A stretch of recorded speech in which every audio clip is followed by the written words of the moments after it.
الإنسان وعلمه البيان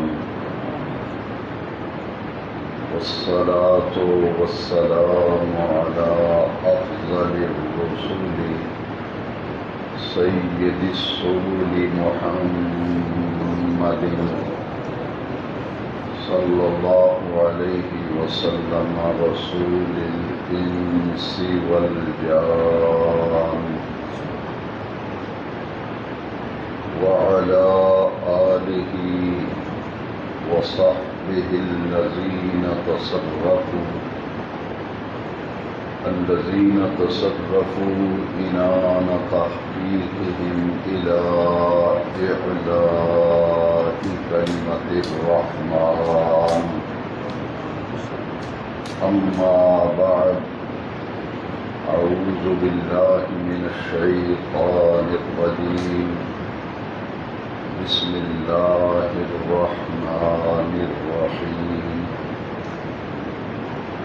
محمد رسول الله والذين معه أشداء على الكفار رحماء بينهم تراهم ركعا سجدا يبتغون فضلا من الله ورضوانا سيماهم في وجوههم من أثر السجود ذلك مثلهم في التوراة ومثلهم في الإنجيل. صدق الله مولانا العظيم. إن الله وملائكته يصلون على النبي يا أيها الذين آمنوا صلوا عليه وسلموا تسليما. الصلاة والسلام عليك يا سيدي يا رسول الله وعلى آلك وأصحابك يا سيدي يا خاتم النبيين. سامعین محترم، ہماری خوش نصیبی ہے کہ آج ہم ادائیگی جمعۃ المبارک کے لیے اس عظیم الشان خوبصورت جامع مسجد میں حاضری کا شرف حاصل کر رہے ہیں، اور ہماری سعادت مندی ہے کہ آج جمعۃ المبارک کے نورانی اور روحانی موقع پر عالم اسلام کی قداور اور مایہ ناز علمی اور فکری شخصیت سفیر عشق رسول، مفکر ملت، مفسر قرآن حضرت علامہ پروفیسر ڈاکٹر محمد اسحاق قریشی صاحب رحمۃ اللہ تعالی علیہ کے دوسرے سالانہ ختم مبارک کی تقریب سعید میں بھی ہمیں حاضری کا شرف حاصل ہو رہا ہے۔ اس مسجد کے محراب و منبر سے کم و بیش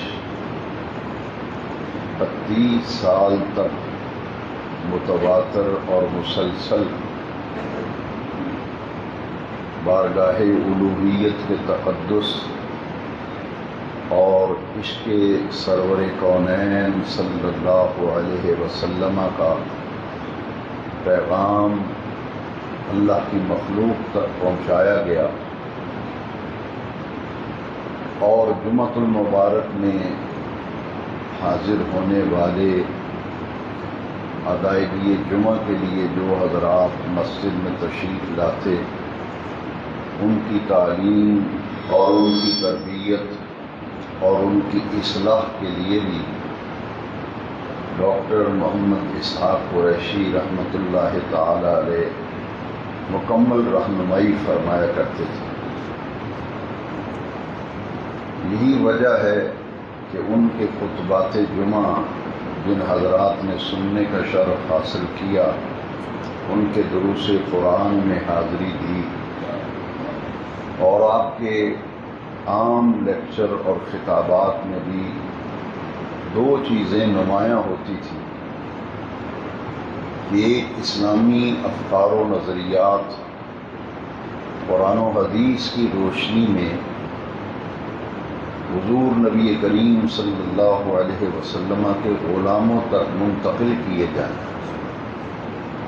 اور صحابہ کرام رضوان اللہ تعالی علیہم اجمعین کے مقدس دور سے جو عقائد، جو نظریات، جو افکار پوری امت میں چلے آ رہے ہیں اور جن پر 1400 سالہ اسلام کی تاریخ گواہ ہے کہ جن عقائد پر تسلب عقیدہ اللہ کریم نے نصیب فرمایا، ان ہستیوں کی تعلیمات، ان کے افکار، ان کے نظریات کے حقیقی ترجمان تھے پروفیسر ڈاکٹر محمد اسحاق قریشی صاحب رحمۃ اللہ علیہ۔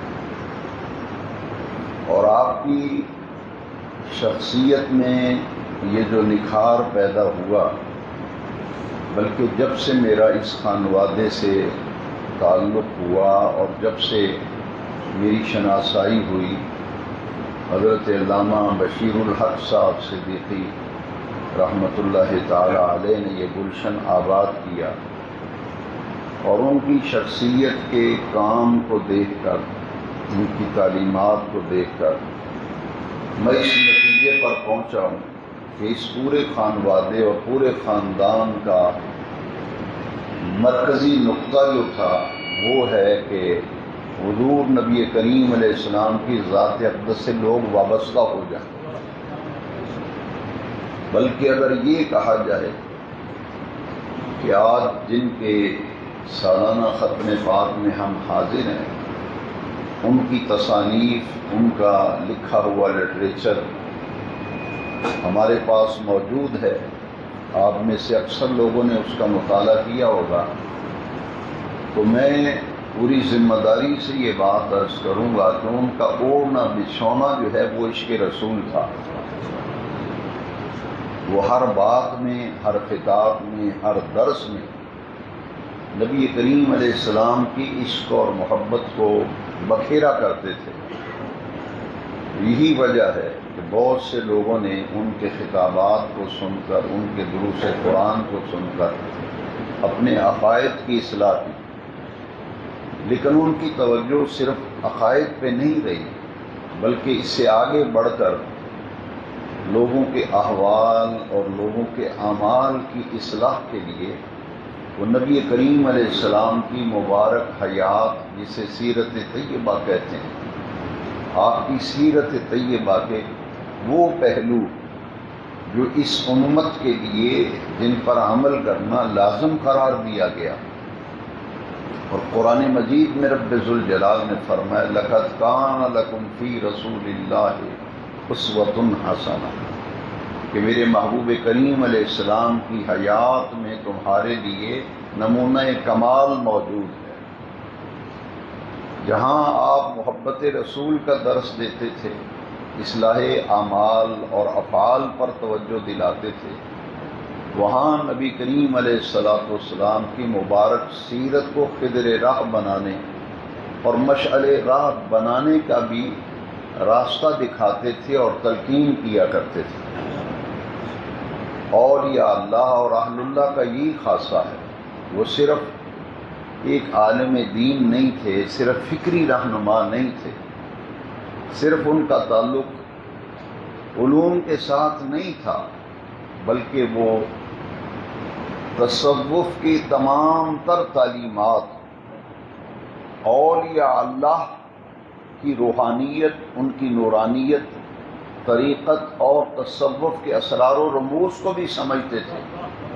یہی وجہ ہے کہ لوگوں کی زندگیوں سے ان کا یہ پہلو اکثر و بیشتر اوجھل رہا کہ وہ روایتی طور پر وہ طریقہ اختیار کرنے کے قائل نہیں تھے، بلکہ عملی طور پر اپنے قلب اور اپنے دل پر، اپنے ذہن پر، اپنے مزاج پر، اپنی طبیعت پر وہ تصوف کی جو فکر ہے اس کو غالب رکھا کرتے تھے۔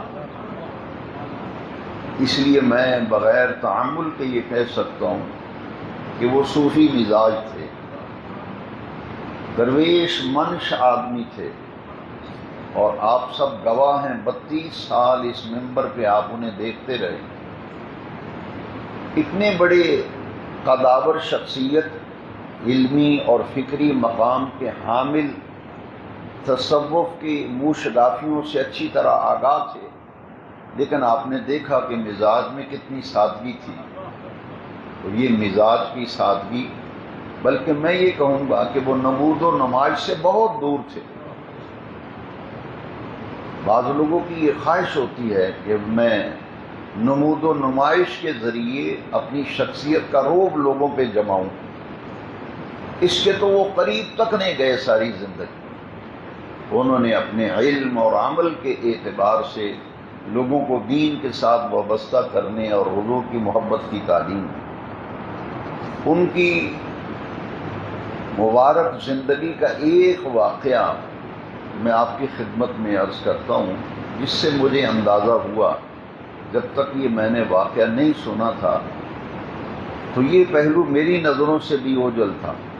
جب نے یہ واقعہ سنا تو مجھے اصل حقیقت بعد میں سمجھ آئی کہ یقیناً اس کے پیچھے وہ دعا کار فرما ہے، اور ان شخصیات کی نظر ہمیشہ ان کے شامل حال ہے، جس کی طرف ڈاکٹر اقبال نے بھی اشارہ کیا۔ یہ پہلو عام لوگوں کی نظروں سے اوجھل ہے۔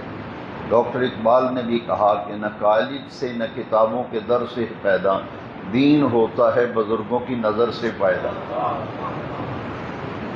علم تبھی برگ و بار لاتا ہے جب اس پر عمل کیا جائے۔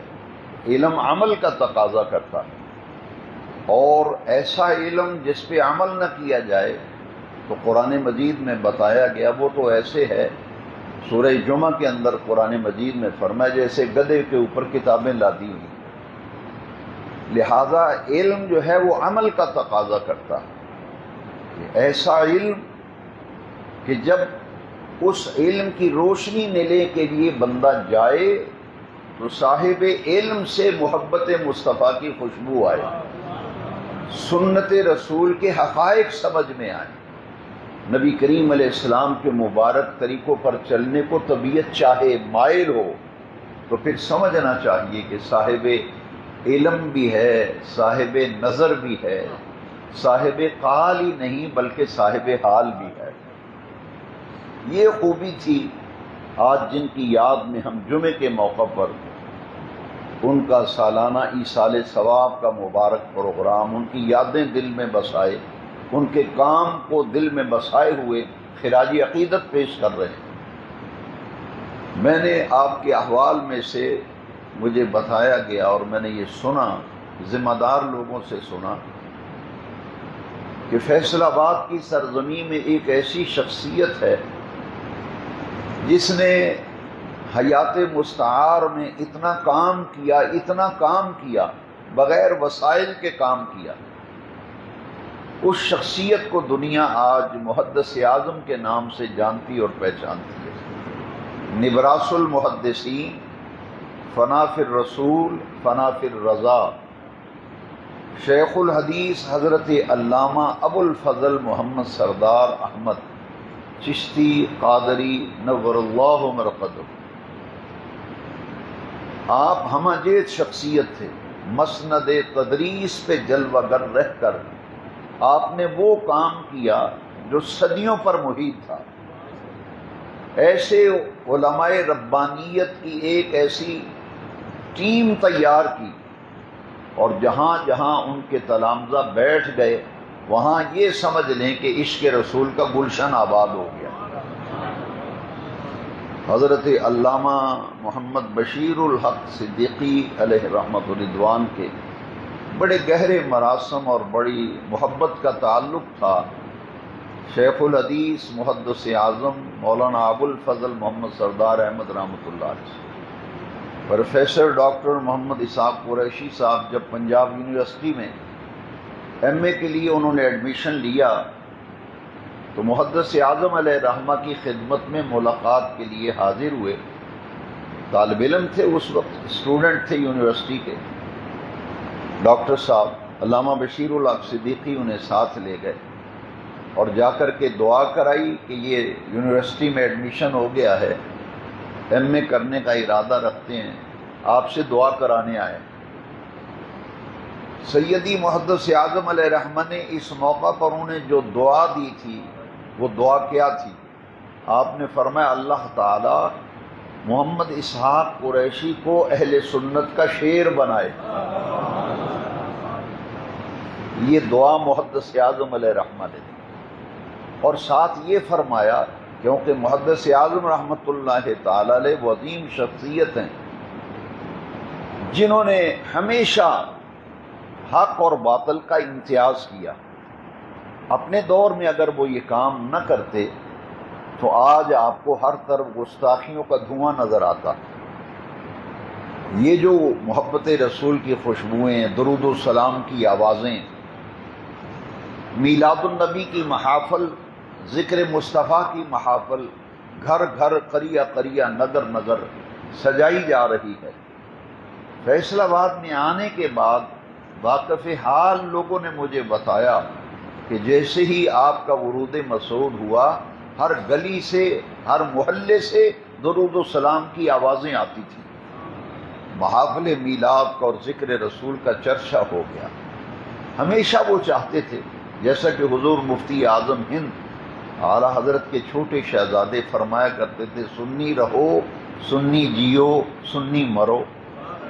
اس لیے کہ موجودہ دور میں جتنے بھی عقائد و نظریات ہیں، اہل سنت و جماعت کہلانے والے، یا رسول اللہ کہنے والے، میلاد منانے والے، یہ وہ نورانی جماعت ہے، یہ مقدس ایسا گروہ ہے جس کو اللہ رب العزت نے ان عقائد و نظریات کا ترجمان بنایا ہے جو صحابہ کرام کے عقائد و نظریات۔ تو محدث اعظم علیہ رحمہ کا اپنا مزاج تھا، گول مول نہیں تھے۔ بعض آدمی ماحول کو دیکھ کر گول مول ہو جاتے ہیں، بلکہ ایک دفعہ آپ نے جنگ بازار میں جمعے کے خطاب میں فرمایا تھا، یہ جامع مسجد جو ہے نا، مرکزی سنی رضوی جامع مسجد، یہاں گول باغ تھا۔ آپ جمعے میں آپ نے ایک مرتبہ فرمایا کہ فقیر رہتا تو گول باغ میں ہے، مگر فقیر کا عقیدہ گول مول نہیں ہے۔ فقیر رہتا گول باغ میں ہے، مگر فقیر کا عقیدہ گول مول نہیں ہے۔ اسی اعتبار سے وہ ہمیشہ یہ چاہتے تھے کہ اہل سنت کا غلبہ ہو، فروغ ہو گھر گھر۔ اور اہل سنت سے تعبیر کیا ہے؟ وہ لوگ جن کے دامن میں محبت رسول ہے۔ آپ چاہتے تھے کہ ہر کوئی رسول اللہ کا محب بن جائے، ہر دل میں مدینے والے کی محبت جو ہے اس کا مدینہ بن جائے۔ اسی لیے آپ نے پوچھا ڈاکٹر صاحب سے کہ آپ جس کلاس میں ہیں اس میں سنی کتنے ہیں؟ اس کلاس میں سنی اسٹوڈنٹ کتنے ہیں؟ تو آپ نے فرمایا جن معنوں میں آپ سنی سمجھتے ہیں، یا آپ کے نزدیک جو سنی کی تعریف ہے وہ تو میں اکیلا ہی ہوں۔ تو یہ بات جب ڈاکٹر صاحب نے کہی تو محدث اعظم اتنے خوش ہوئے کہ ان کے کندھے پہ ہاتھ رکھ کے فرمایا، اللہ تعالیٰ محمد اسحاق کو شیر بنائے اہل سنت کا۔ پھر آپ نے علمی دنیا میں رہ کر وہ کام کیا، آپ کے مقالات پڑھے، یونیورسٹی کے وائس چانسلر رہے، نیریاں شریف میں دیکھیے، محی الدین اسلامک یونیورسٹی یا مدینہ یونیورسٹی، جن جن یونیورسٹیز میں آپ رہے، میں یہ سمجھتا ہوں کہ اس ماحول کے اندر رہ کر ایک بہت بڑا کام کیا۔ مسجد میں ماحول اور ہوتا ہے، مدرسے میں ماحول اور ہوتا ہے، لیکن ایسے ماحول کے اندر رہ کر عقائد و نظریات کو دو ٹوک الفاظ میں حضور کی محبت کا پرچار کرنا، اور عقائد اسلامیہ کا پرچار کرنا، یہ کام جو لیا اللہ تعالیٰ نے ڈاکٹر صاحب سے، اس کے پیچھے اس ولی کامل کی دعا کار فرما تھی جس کو محدث اعظم پاکستان کہتے ہیں۔ ایسی شخصیات، حاضرین محترم، آج ماہ صفر المظفر کا آخری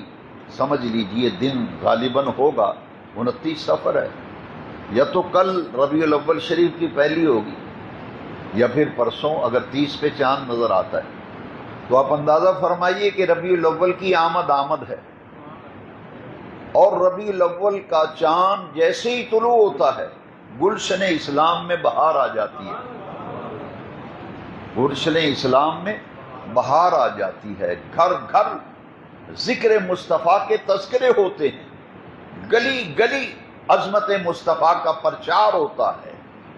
اس لیے کہ رب ذوالجلال نے جس محبوب کی خاطر پوری کائنات کو تخلیق فرمایا، وہ محبوب کریم علیہ السلام اس ماہ نور و سرور میں جلوہ گر ہوئے، جسے ماہ ربیع الاول شریف کہتے ہیں، اور اہل عقیدت اور اہل محبت اسے ماہ ربیع النور شریف بھی کہتے ہیں۔ میرے محترم جناب محمد نعیم صدیقی صاحب نے مجھ سے رابطہ کیا آج کی محفل میں حاضری کے لیے۔ یہ میرے تنظیمی دوست ہیں، بھائی ہیں، ساتھی ہیں، ہم نے اکٹھے کام کیا، اور ہم نے اس سطح پہ کام کیا، کالجز میں، یونیورسٹی میں، کوئی یہ معمولی نہیں ہے۔ کاظمی صاحب رحمۃ اللہ علیہ فرمایا کرتے تھے، جہاں علماء اور مشائخ کی پہنچ نہیں ہے وہاں یہ نوجوان مدینے والے آقا کی محبتوں کو بکھیر رہے ہیں۔ الحمدللہ اس ماحول کے اندر زرعی یونیورسٹی فیصل آباد، پنجاب میڈیکل کالج فیصل آباد کی تاریخ اور اس کے در و دیوار گواہ ہیں۔ یہ اس زمانے میں جب نعیم صدیقی صاحب ہمارے ساتھ کام کرتے تھے، محترم سلیم صدیقی صاحب کام کرتے تھے، تو اس زمانے میں تاریخی ایک اجتماع ہوا کرتا تھا جامعہ زرعی یونیورسٹی، ایگریکلچر یونیورسٹی فیصل آباد میں، میلاد کانفرنس کے عنوان سے۔ دیکھیے یہ کتنا بڑا اللہ کریم نے سعادت بخشی تھی ان ہمارے بھائیوں کو، کہ اس دور میں جب ان یونیورسٹی کے اندر عشق رسول کا نام لینا ہی ایسے تھا جیسے اپنے آپ کو تکلیفوں میں جھونک دینا ہے، لیکن ان کی استقامت کی برکت تھی کہ اپنے بیگانے تمام نظریات کے حامل، تمام مکاتب فکر لوگ اس میلاد کانفرنس کو سراہا کرتے تھے، اور جن ہستیوں کے خطابات ہوتے تھے، غزالی زمان علامہ سید احمد سعید شاہ صاحب کاظمی رحمۃ اللہ علیہ، جسٹس پیر محمد کرم شاہ صاحب الازہری رحمۃ اللہ علیہ، محمد حسین نعیمی صاحب، مفتی محمد حسین نعیمی رحمۃ اللہ علیہ۔ اب یہ جو شخصیات ان اداروں کے اندر جو پیغام حق پہنچا اور محبت رسول کا پیغام پہنچا، یہ انہی نوجوانوں کی بدولت پہنچا جنہوں نے اپنی جوانی اس مقدس مشن کے لیے وقف کر دی جس مشن کا نام فروغ عشق رسول ہے۔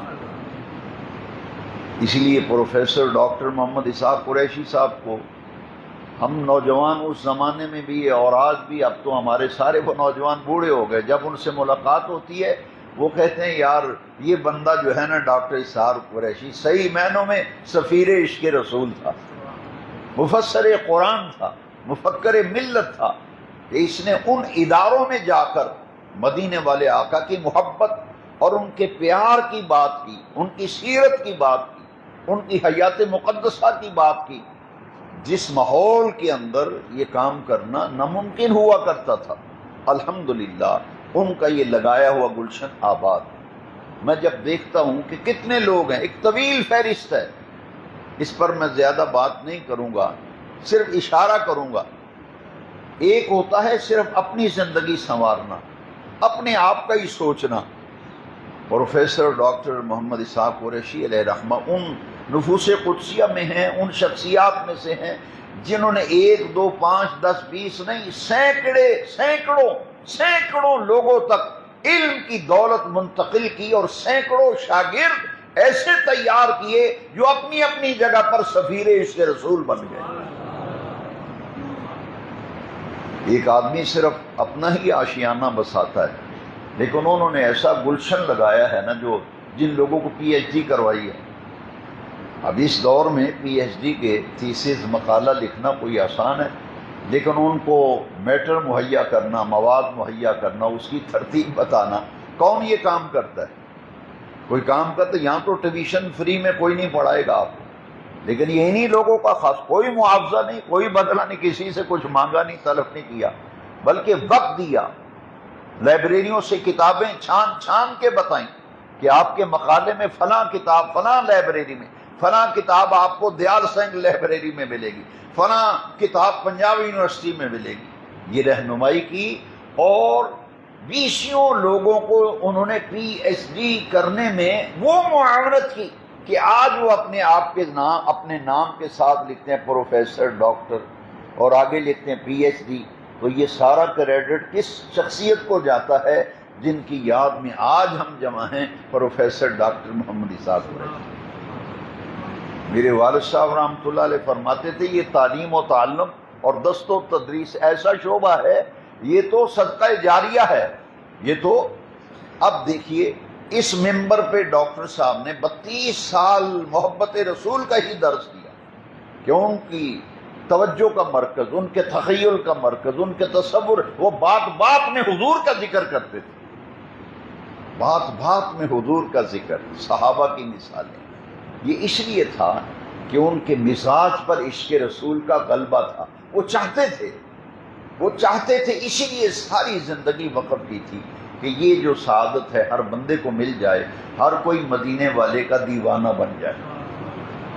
اور یہی وہ کام ہے جسے اعلی حضرت امام شاہ احمد رضا خان حنفی قادری رحمۃ اللہ تعالی علیہ، دیکھیے اعلی حضرت کا جو مبارک کام تھا، جس کام کو محدث اعظم نے یہاں پھیلایا، وہ یہ کوئی الگ تھلگ معاملہ نہیں تھا۔ میں امام احمد رضا کی ایک ربائی سمجھتا ہوں کہ یہ محدث اعظم کی شخصیت ہو یا ہر وہ اللہ کا مقرب و محبوب و برگزیدہ بندہ ہو جس نے عقائد اسلامیہ کے فروغ کے لیے، محبت رسول کے لیے، اور تقدس صحابہ و اہل بیت کے لیے، اور فکر اولیاء کو عام کرنے کے لیے جن لوگوں نے کام کیا ہے نا، ان کا آقا کریم کی ذات اقدس، میلاد والے آقا کے بارے میں ان کا عقیدہ کیا تھا، ان کا نظریہ کیا تھا، ایک سچے مسلمان کی مدینے والے آقا کے بارے میں سوچ کیا ہونی چاہیے، سوچ کیا ہونی چاہیے۔ اگر کسی کی یہ سوچ نہیں، فکر نہیں، تو ڈاکٹر اسحاق قریشی اسی کام میں لگے رہے نا ساری زندگی۔ اسے اپنے عقائد کی اور نظریے کا قبلہ درست کرنا چاہیے تاکہ اس کی نجات اخروی کی ضمانت مل جائے۔ اور وہ کیا ہے؟ سنیے، امام احمد رضا نے بھی وہی بات کی، اور وہی بات جو ہے ڈاکٹر اقبال نے کہی۔ فیلسوف اسلام ہیں، مفکر ملت، مفکر اسلام ڈاکٹر محمد اقبال، وہی فکر بریلی کے احمد رضا کی ہے، وہی ڈاکٹر اقبال۔ دیکھیے امام کیا فرماتے ہیں، غور سے سنیے ذرا۔ کہاں تخیل کی پرواز، کہاں تصور کی پرواز تھی اس عاشق رسول کی، امام عاشقان فرماتے ہیں اللہ کی سر تب قدم شان ہے یہ، اللہ کی سر تب قدم شان ہے یہ، انسان نہیں انسان، وہ انسان ہے یہ۔ قرآن تو ایمان بتاتا ہے انہیں، ایمان یہ کہتا ہے کہ میری جان ہے یہ۔ اور اس میں ایک نقطہ ہے، بہت سے سوالوں کا جواب میرے نوجوان بھائی، میرے بیٹے، یونیورسٹی اور کالج کے طلباء جن کے ذہنوں میں مختلف سوالات آتے رہتے ہیں، حالات و واقعات اور میڈیا پہ بھانت بھانت کی بولیاں سن کر ان کے ذہن میں خیالات پیدا ہوتے ہیں، سوالات اٹھتے ہیں۔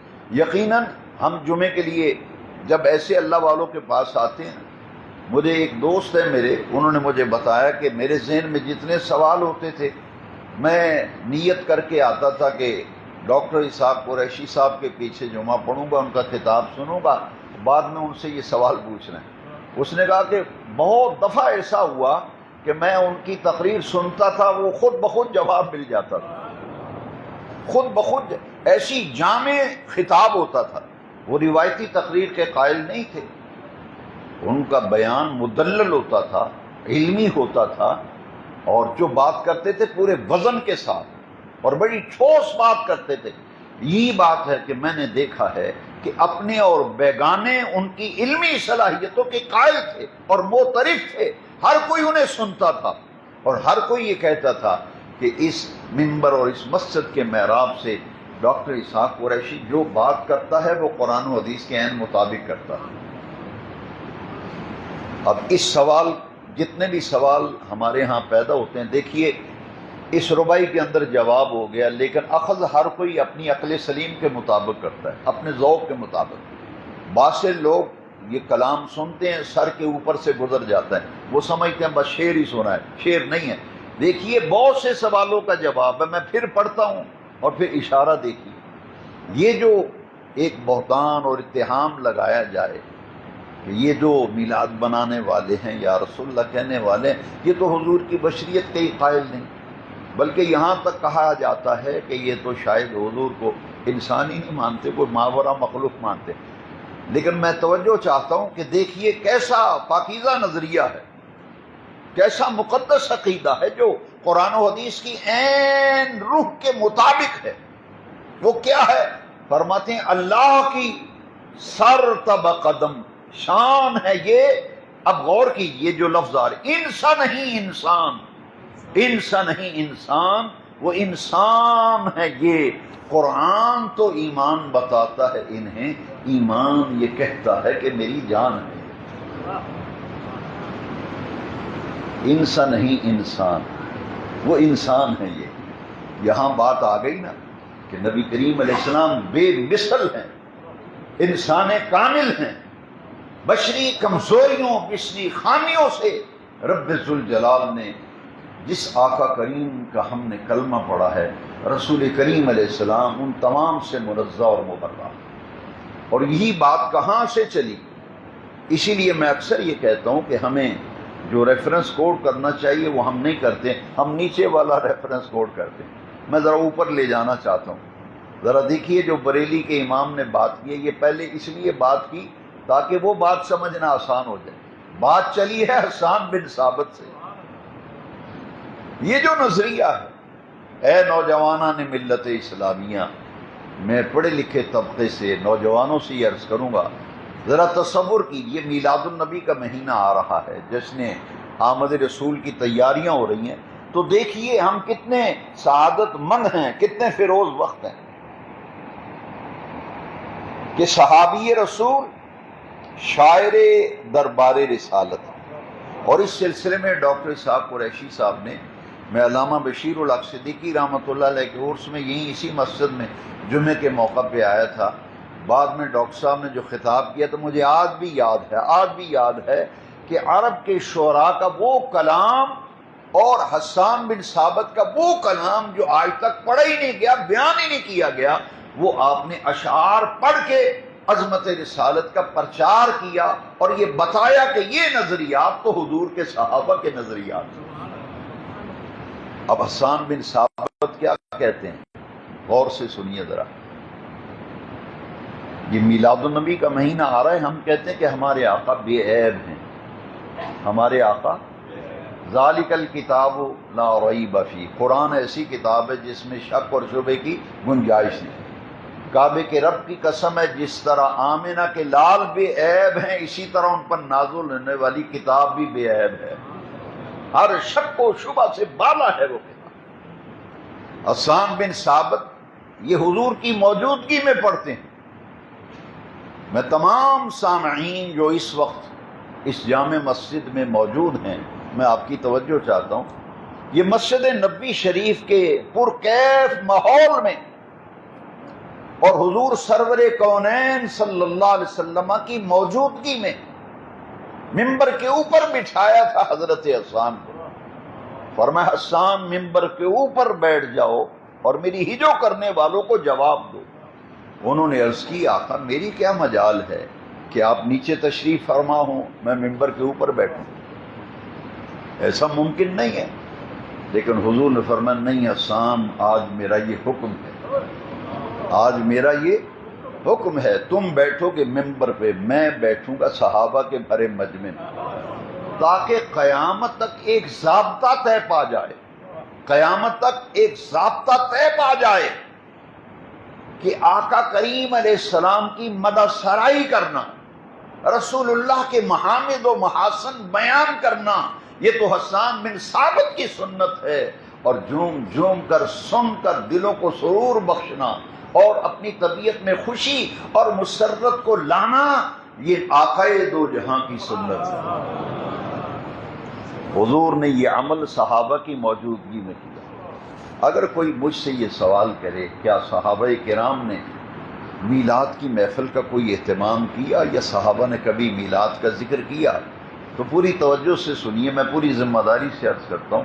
شاہ عبداللہ محدث دہلوی علیہ رحمہ نے اس کی تفصیل لکھی مدارج النبوۃ شریف۔ ممبر بچھوایا گیا، حسان بن ثابت کو بٹھایا گیا۔ اب حسان بن ثابت نے جو کلام حضور کی موجودگی میں پڑھا وہ بڑا ہی قابل توجہ ہے، اور حضور کی موجودگی میں پڑھا جا رہا ہے۔ اور کیا پڑھا جا رہا ہے؟ غور سے سنیے۔ خلقت مبرئا من کل عیب، یا رسول اللہ، اللہ کریم نے آپ کو ہر عیب سے پاک بنایا۔ خلقت مبرئا من کل عیب کأنک قد خلقت کما تشاء، حضور ایسے لگتا ہے کہ آپ کے رب کریم نے آپ کو ایسے بنایا ہے جیسے آپ خود بننا چاہتے تھے۔ خلقت مبرئا من کل عیب کأنک قد خلقت کما تشاء۔ اب میلاد شریف میں جو جملے ہیں نا وہ ذرا دیکھیے۔ یہ حسان بن ثابت نے حضور کی موجودگی میں حضور کا میلاد پڑھا، حضور کی موجودگی میں مسجد نبوی شریف میں حضور کی موجودگی میں حضور کا میلاد پڑھا جا رہا ہے۔ کیا کہتے ہیں شاعر دربار رسالت حسان بن ثابت مداح رسول، کیا کہتے ہیں؟ وَأَحْسَنُ مِنْكَ لَمْ تَرَ قَطُّ عَيْنٌ وَأَجْمَلُ مِنْكَ لَمْ تَلِدِ النِّسَاءُ۔ تلد اور میلاد، غور سے سنیے۔ یا رسول اللہ صلی اللہ علیہ وسلم، آپ سے زیادہ حسن والا آج تک کسی آنکھ نے دیکھا ہی نہیں۔ وَأَجْمَلُ مِنْكَ لَمْ تَلِدِ النِّسَاءُ، یہی تو ذکر میلاد ہے، یہی تو ذکر، کیا ذکر کر رہے ہیں؟ میلاد شریف کا۔ تلد میلاد سے ہے نا۔ لم تلد واجمل منک لم تلد النساء، اے میرے آقا کریم، آپ سے زیادہ حسن والا جمال والا آج تک کسی ماں نے جنا ہی نہیں۔ یہ جننا ہی تو میلاد ہے۔ یہ حضور کی موجودگی میں میلاد پڑھا جا رہا ہے، مسجد نبوی میں پڑھا جا رہا ہے، اور حضور اس میلاد کو سن کر اتنا خوش ہوئے، اتنا خوش ہوئے، اتنا خوش ہوئے، حضور نے ہاتھ اٹھا کے دعا فرمائی۔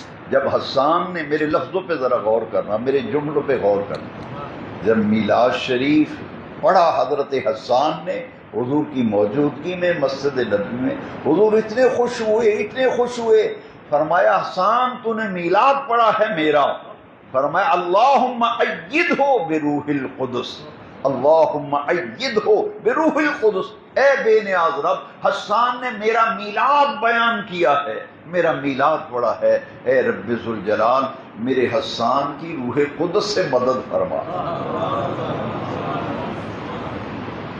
اور میں پوری ذمہ داری سے کہہ رہا ہوں، کیونکہ یہ منبر ہی ایسا ہے جہاں 32 سال سے علم و تحقیق کا آفتاب و مہتاب جمعہ پڑھاتا رہا ہے،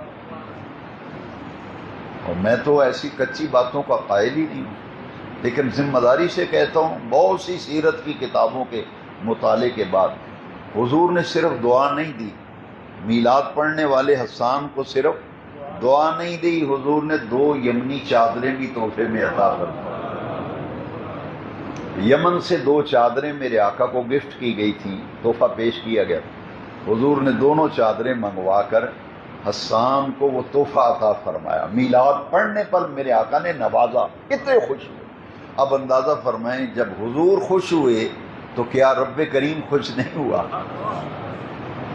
کیونکہ قرآن میں رب نے فرمایا نا، اپنے محبوب سے وعدہ کیا، وَلَسَوْفَ يُعْطِيكَ رَبُّكَ فَتَرْضَىٰ، اے محبوب آپ کا رب آپ کو اتنا عطا فرمائے گا کہ آپ رب کی عطاؤں پر راضی ہو جائیں گے۔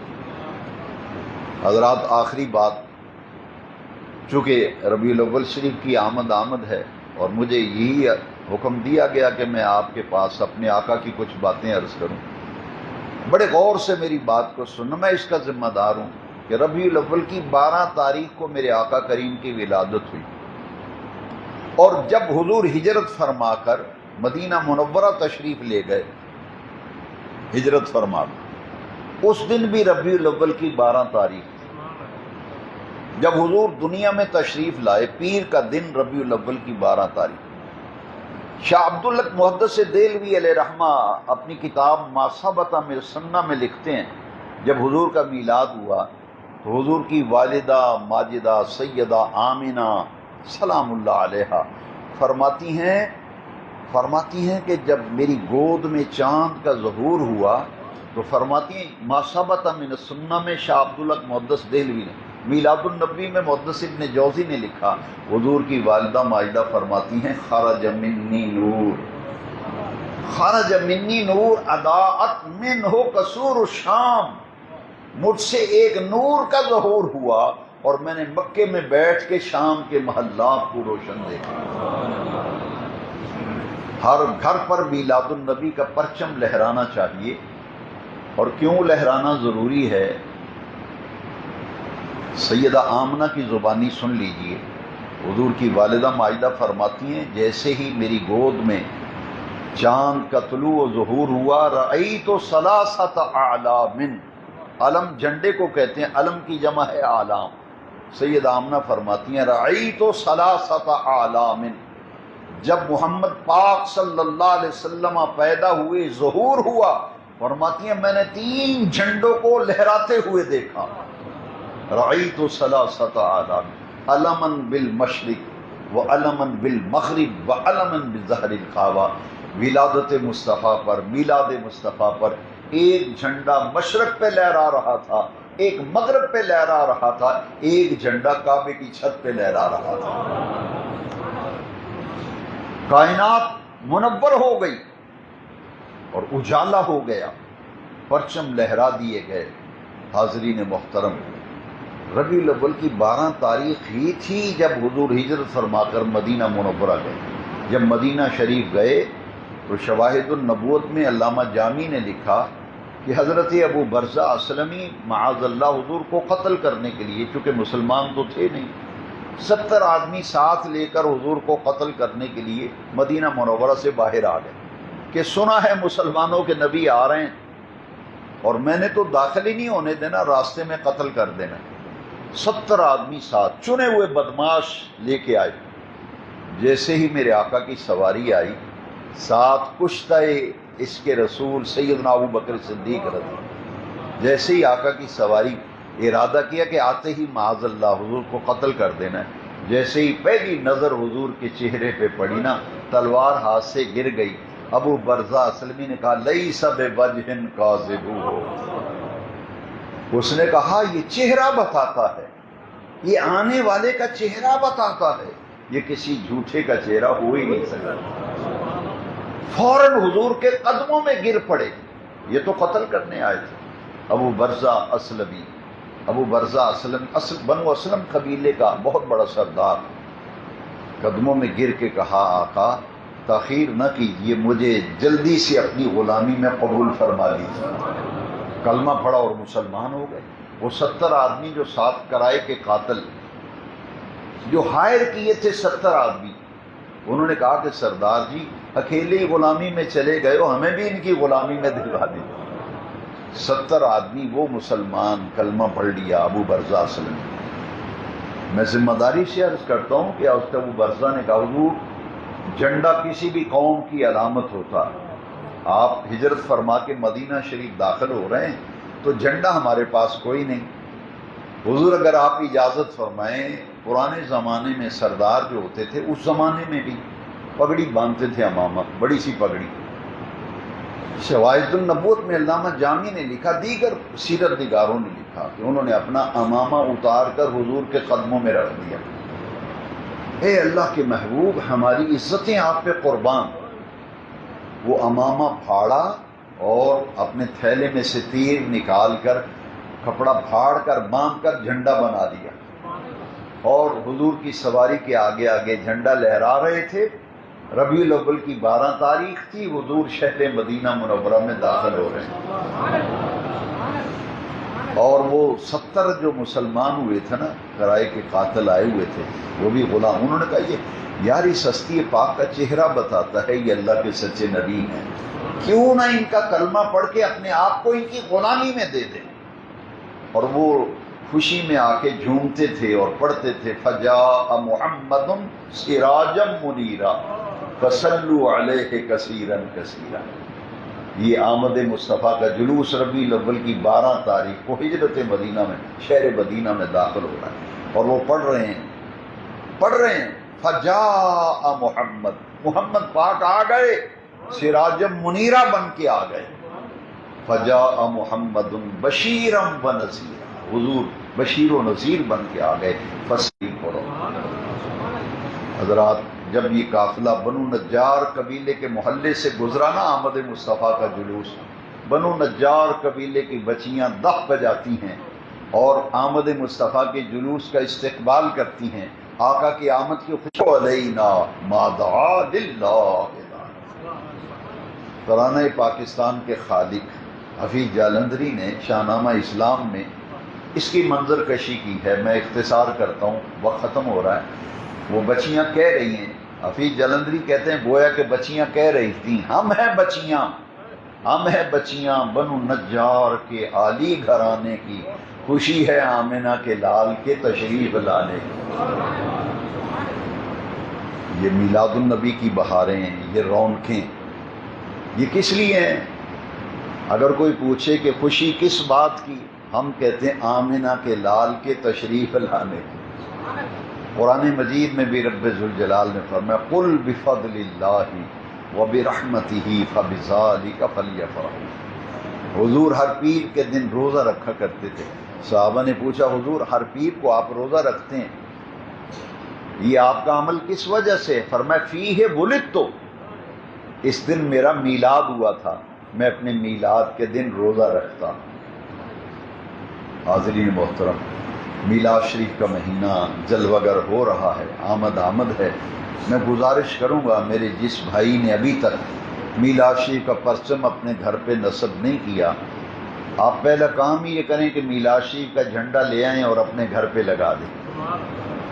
اور میلاد النبی صلی اللہ علیہ وسلم کی منانے کی جو برکتیں ہیں، یہ ایک الگ موضوع ہے، جس پر میں عرض کروں گا کہ مولانا محمد شفیع اقاڑوی رحمۃ اللہ علیہ کا ایک چھوٹا سا رسالہ ہے برکات میلاد شریف۔ میں آپ سے یہ کہوں گا کہ کہیں سے بھی کتابوں کے مکتبے سے یا بک سٹالوں سے دستیاب ہے، یہ رسالہ ضرور خریدیں، برکات میلاد شریف، جہاں سے بھی مل جائے، علماء سے کہیں آپ کو مہیا کر دیں، اس کو ایک دفعہ ضرور پڑھیں۔ میں نوجوانوں سے بھی کہوں گا، بزرگوں، برکات میلاد شریف کتاب کا از اول تاخر ایک دفعہ مطالعہ کریں۔ اور اسلام کی سب سے پہلی عید یہ کتاب ہے جو مولانا ڈاکٹر کوکب نورانی مدظل العالی نے یہ کتاب لکھی، یہ سیٹ لے لیں دونوں، ایک برکات میلاد شریف، ایک اسلام کی سب سے پہلی عید میلاد النبی، یہ دونوں کتابوں کا مطالعہ کریں۔ میلاد شریف کے موضوع پہ انشاءاللہ بہت ساری معلومات آپ کو ملیں گی، اطمینان قلبی حاصل ہوگا۔ میری دعا ہے کہ سفیر عشق رسول، مفکر ملت ڈاکٹر پروفیسر محمد اسحاق قریشی رحمۃ اللہ تعالی علیہ، ان کی لہد انور پر رب ذوالجلال کروڑوں رحمتیں نازل فرمائے، ان کے درجات کو اللہ ہر لحظہ ہر لمحہ رفعت اور بلندی عطا فرمائے، اور ان کے اس مشن کو ان کے عظیم شہزادے جناب محمد سلیم صدیقی صاحب اس مبارک سلسلے کو جاری رکھے ہوئے ہیں۔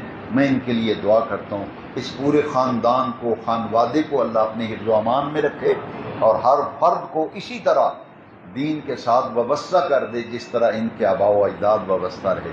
یہ علمی گھرانہ ہے، روحانی خاندان ہے، ان کے آباء و اجداد کی خدمات ہیں، بالخصوص علامہ محمد بشیر الحق صدیقی رحمۃ اللہ علیہ، اللہ تعالیٰ ان کی قبر پہ بھی رحمت، صدقہ جاریہ، ان کی اولاد بھی صدقہ جاریہ۔ میری خوش قسمتی ہے کہ میں اپنے بھائی محمد نعیم صدیقی صاحب کی دعوت پر یہاں آیا اور مجھے آپ سے ملاقات، آپ کی زیارت اور کچھ محبت رسول کی باتیں کرنے کا مجھے موقع مل گیا۔ یقیناً جو ایسی محفلوں میں آتے ہیں کبھی بھی محروم نہیں رہتے۔ رب ذوالجلال مدینے والے آقا کے ذکر کی برکتوں سے بے شمار نعمتیں عطا فرمائے۔ وآخر دعوانا الحمدللہ۔